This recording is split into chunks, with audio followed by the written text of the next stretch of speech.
Wrap me in a bolt of lightning, send me on my way still smiling. Maybe that's the way I should go, straight into the mouth of the unknown. I left the spare key on the table, I never really thought I'd be able to say I merely visit on the weekends. I lost my whole life and a different. I've said it so many times.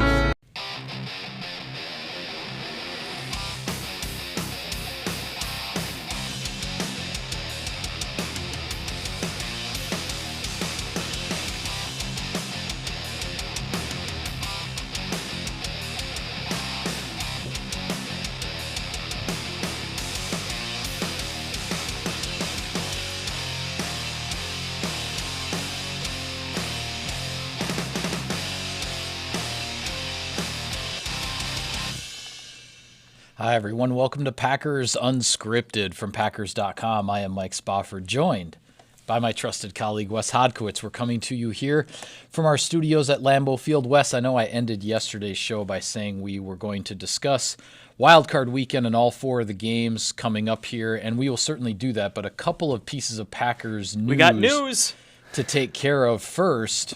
And we'll begin with a hearty congratulations to Packers veteran left tackle David Bakhtiari, who for the fourth year in a row was named to the Associated Press All-Pro team. He gets a second-team honor this time. The third time in the 4 years he's been a second-team selection. He was a first-team selection a year ago.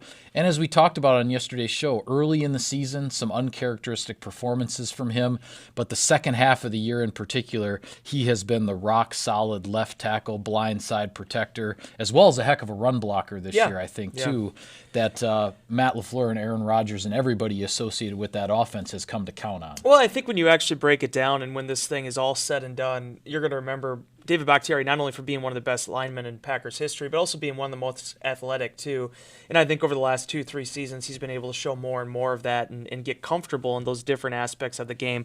So congratulations to him. Ronnie Stanley had a fantastic year for Baltimore. He was the first team winner, and then Bakhtiari came in on the second team. You can't say enough about David, what he played through. Second consecutive year he's played in all 16 games, was only one snap behind Billy Turner for the most offensive snaps played in 2019. The fifth time in 7 years that he played in every game for Green Bay, has been an important piece of this offense and obviously a very valued member of that locker room. And the first time for him that the Pro Bowl and the All-Pro recognition they kind of match up finally. Things are finally straightening out here for Bakhtiari when it comes to the awards and honors. He was able to get in 16 as a first alternate, right? As and an then alternate, that was his first year year as All-Pro. But last year he gets first team All-Pro for the first All-Pro, time. yeah. No Pro Bowl, not a Pro Bowler, is what it is. But that's the way the process works, and fortunately for David, obviously getting the accolades this season. Yeah, well, another big piece of news that we found out late in the day on Thursday, and I know you're very happy about this. I'm happy about it as well, but I know you have a special place in your heart for this one. What I'm talking about, of course, is that former Packers safety LeRoy Butler, for the first time, has advanced to the finalist stage. After 3 cracks in the semifinalist arena, so to speak, he is now finally advanced to the finalist stage for the Pro Football Hall of Fame. He is one of the 15 modern-era finalists that will be whittled down to a maximum size class of 5 when the selection committee meets over Super Bowl weekend. And this is just fantastic. Yeah, the process is finally starting to work in Butler's favor, and this is good for him. Who knows if it'll be this year, any other year, whatever, but he's gotten to the next step, and hopefully at some point here he will take that final step and get into Canton. Well, you can go back, and we talked about it. I obviously was very passionate and emotional about it. And again, I wasn't sitting here trying to push this down people's throats like LeRoy Butler needs to be in the Hall of Fame right now. This is a travesty. This is injustice. And while, I certainly believe he is capable, worthy of the honor. Yeah. I just wanted to see him in this final 15 because for people at home that don't know how this works, all this balloting up to this point is just done amongst the voters wherever they are. Yeah, it's checking off boxes, making your picks and sending them in. Yeah, so it isn't until this final 15 where these guys will actually and ladies, will all get together and debate present cases for why these guys should be in the Pro Football Hall of Fame. 14 years now into his eligibility, LeRoy Butler has never had that opportunity to have Pete Doherty or Cliff Crystal, whoever it is, kind of state his case for the Hall of Fame. I just feel like it's a really important message to hear, because if you hear it, I think people are going to understand what this guy meant to Green Bay, what he meant to Fritz Shurmur's defense, and how he was doing a lot of things before those things were really cool. When people still viewed the safety in more of the archaic sense of, well, they're just not good enough to be cornerbacks. No, it's bigger than that. And if you know why LeRoy Butler ended up going to safety and the decisions that played into that, you would understand. Yeah. So I'm really happy that he gets this opportunity now for Pete Doherty to stand in front of the room the day before the Super Bowl and state, okay, this is why this guy is here, and this is why he deserves to be in the Pro Football Hall of Fame. And I hope he gets in.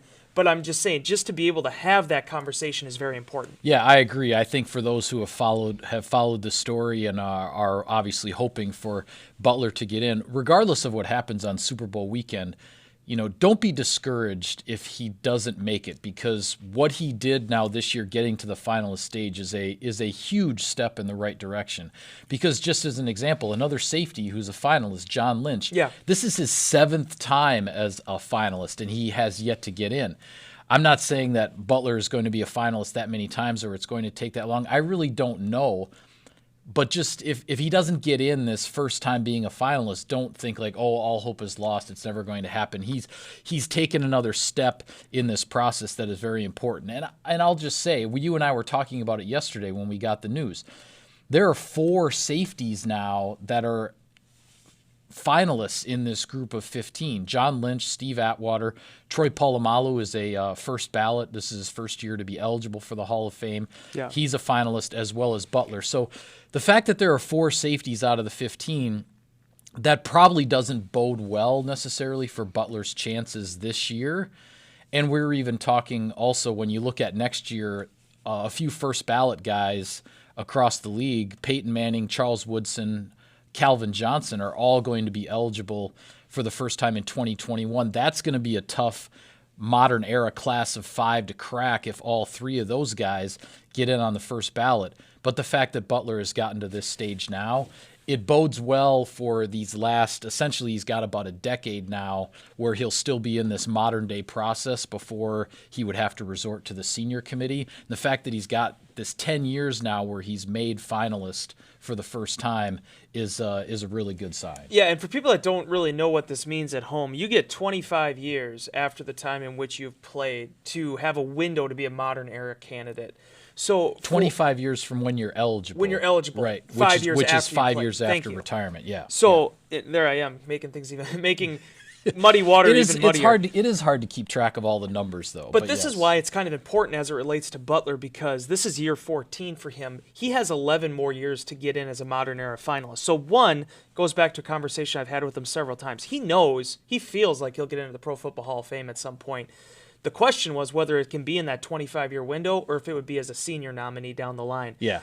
This, at least in my mind, based on the precedents that the Pro Football Hall of Fame voters typically have, this at least I think puts him in this next 11 years he could really make it. I think he could too. Because I think this is fantastic news that he's gotten this far, and as I say, he's got that a whole decade now to continue in this modern era process to get a shot. Because as you said, next year there's going to be a lot of first ballot Hall of Famers. How many exactly, we'll find that out then, but that'll eat into the 5. This year isn't like that. I think you're going to see a couple of these guys that have been in the logjam get that opportunity to slide through, and every year is going to be different. So for LeRoy to at least be in that 15 now, it opens up that window. I think it makes his visibility a lot better. And again, if he's on that list once, it makes it a lot more likely that he makes it again. He went 10 years without being a semifinalist. Once he made semifinalists, he went 3 years without being a finalist. And now he is being able to crack that top 15. It's a ladder. It's a process, and fortunately for LeRoy, it seems like he's one step closer. Yeah, and to his credit, he's showed plenty of confidence, plenty of patience. He really believes his day is coming, and I think that's fantastic that he's able to take that approach and that attitude to something that is so important and really the pinnacle of recognition of your career. Yeah, and he's epitome of class talking to NFL Network on Thursday night after they interviewed him when this was announced, and he said he's up against 3 other safeties, and he said they're not only amazing players, they're amazing people. I mean, Steve Atwater, you can talk to anybody in Denver. I mean, he's held in such high esteem out there. Certainly John Lynch, you know his character, and Troy Polamalu, who's I think one of the favorites for this year's class. A lot of Polamalu being a defensive player of the year in 2010, the year that Clay Matthews was runner-up when those 2 teams, Packers and Steelers, were playing in the Super Bowl. Yeah, so there is a competition there, but there's also a mutual respect. And, as I said the last time we had this debate on the show, Mike, I hope they all get in. I hope Atwater and Lynch get in. Yeah, I do too. I just wanted Butler to be seen on an equal playing field with them, and this year I feel like he's getting that chance. Yeah, I think so. All right, quickly, Wes, some sponsor business. Select Cousin Subs locations are now offering delivery. Whether you're ordering catering or your favorite sub, they're delivering right to you when you order online at cousinsubs.com. Cousin Subs, we believe in better. Okay, Wild Card weekend is upon us. The 2 AFC games are Saturday. The 2 NFC games are Sunday. Real quickly, just to outline again for Packers fans, if the New Orleans Saints beat the Minnesota Vikings, New Orleans will be coming to Lambeau Field. If the Minnesota Vikings knock off the Saints down in the Superdome, the Packers will get the winner of the Seahawks-Eagles game.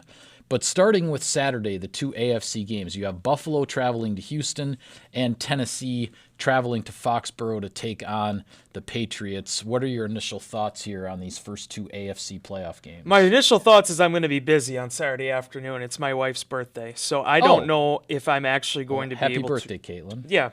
I love you. I don't know if I'm actually going to be able to watch that one. Okay. But that second one is actually that's my favorite one of this weekend. I'm really interested to see how Tennessee looks in this. You've had to read about it in Inbox this week when you've been editing me. I just think the way that Tannehill has performed this year, how consistent he's been. Derrick Henry is an absolute beast, and I really, since the very beginning of this season, I like Mike Vrabel's defensive scheme a lot. I think it's one of the best in the NFL right now. And we've seen these coaches from the Belichick tree at certain times get the best of Bill Belichick's Patriots. Matt Patricia's Lions did it. Brian Flores did it last week. Yeah, exactly. I mean, so that's another intriguing thing here. But I am totally with you on Derrick Henry because I looked this up and put this in Inbox this morning. For all of the top high rankings that the Patriots defense has, and that unit has a bunch of them.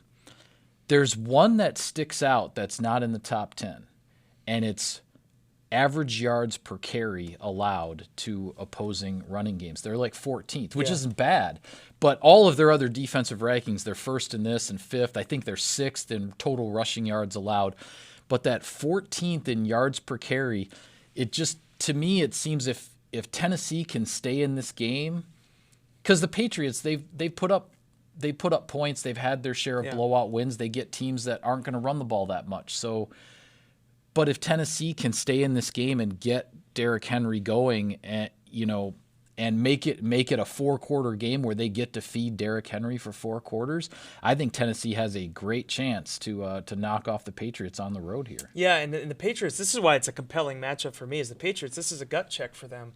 That is a demoralizing loss. I mean, you and I were talking earlier this week about the difference between the Packers playing Detroit down to the wire and what happened with New England ultimately losing that game.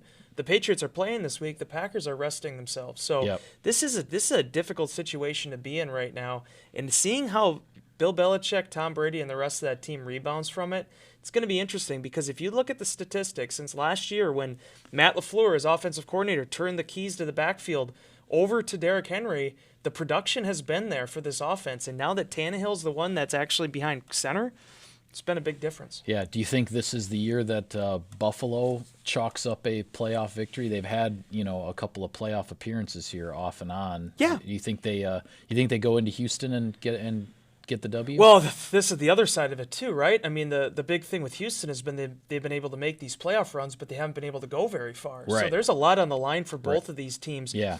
I really like Josh Allen. I'm a big fan of his. I think the way that he plays the game, Buffalo understands his strengths and they play to that. I think, with the emergence this year with that backfield and being able to mix things up with Singletary a little bit, I see him as kind of a building block for the future. I do like it. The question is which Texans team are you going to get? Yeah, J.J. Watt coming off of injured reserve and all of that, to help out with their defense. And I saw Buffalo essentially 2 games this year, the Thanksgiving game that they had at Dallas, and then that Sunday night game they had at Pittsburgh. I thought they were really, for road contests, I thought they were really, really impressive in pulling out both of those victories. So they're not going to shy away from being on the road in a noisy place and all that in Houston on Saturday. And like I said, I would watch it if I could. I'm just going to be a little busy. But I mean, Micah Hyde, the defensive players that they have there, it's a good defense that Sean McDermott has as well. And seeing who pulls through it, that is going to be interesting to watch. All right. Sunday, Vikings at Saints and then Seahawks at Eagles. Obviously, these are the games that will determine Green Bay's opponent. What do you think of Minnesota going into the Super? An interesting playoff rivalry here when we go back to the 2009 NFC title game at the Superdome, and then that divisional round game a couple of years ago at US Bank Stadium. One going to overtime, the other one coming down to the miracle play on the last play of the fourth quarter. So these two teams meet again in January. Here we go. It's like honorary division rivals, almost the way that this has worked out with those two. The angle I love about this game is that Mike Zimmer said it earlier this week. Everybody's just giving the Vikings no chance to win this game. Yeah, the narrative is there's no way they can go into New Orleans and beat the Saints. But teams have this year, and some pretty average teams have done it. And Minnesota is a team that they rested their guys. They took Week 17 as a bye week. They're trying to get healthy, obviously, with some key guys, Dalvin Cook, Eric Kendricks, all of that. I think this is going to be a really, really interesting football game. Yeah, and I just the one chance I think Minnesota really has in this thing is if their defense plays well, they limit the underneath passing game and don't allow Alvin Kamara to get going early.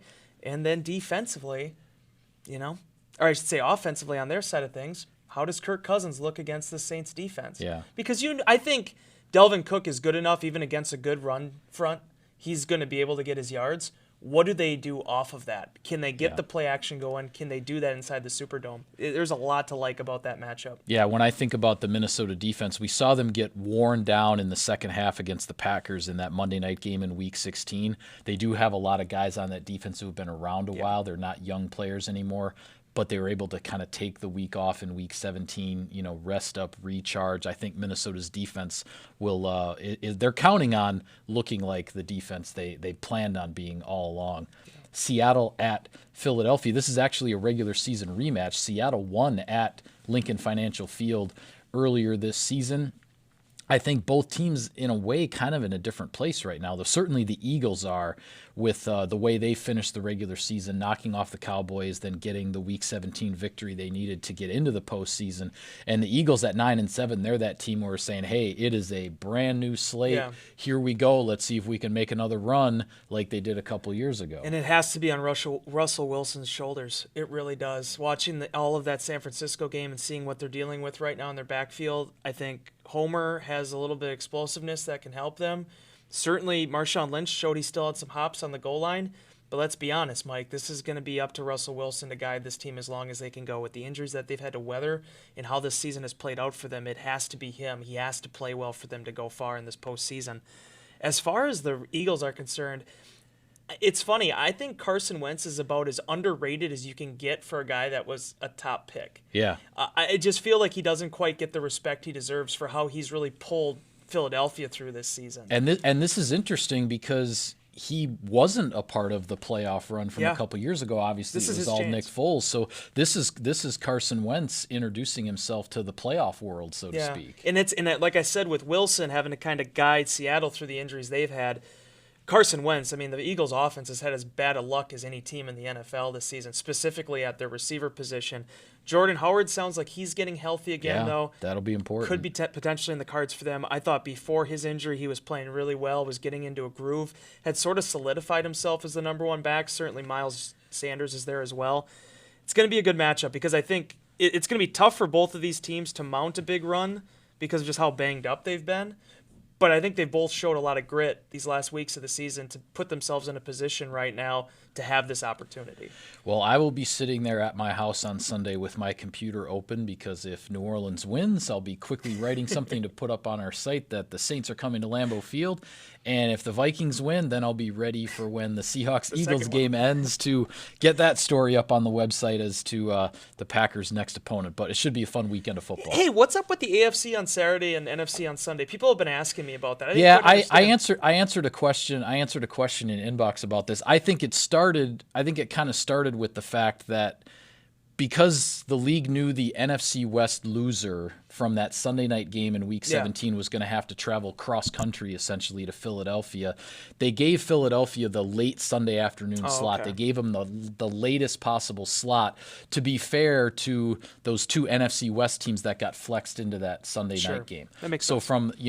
But then from there, I think it's kind of I think a lot of it just has to do with aiming for the ratings and whatnot. And so they wanted the way things fell with the Saints not getting the first round bye and playing in the opening round, that then they wanted the Patriots in the Saturday night slot for the ratings and whatnot. I think that's just kind of how it happened. But it is a little odd to have the conferences on separate days instead of kind of the mix and match deal. Keep it fun. Yeah. It'll be a fun weekend. Yeah. All right. Well, with that, we will call it a wrap on this edition of Packers Unscripted. Be sure to follow all of our coverage of the team on Packers.com. You can subscribe to us, like us on iTunes and other podcast services, and there's all kinds of great video content out there on the Packers YouTube channel. For Wes, I am Mike. Thanks for tuning in, everybody.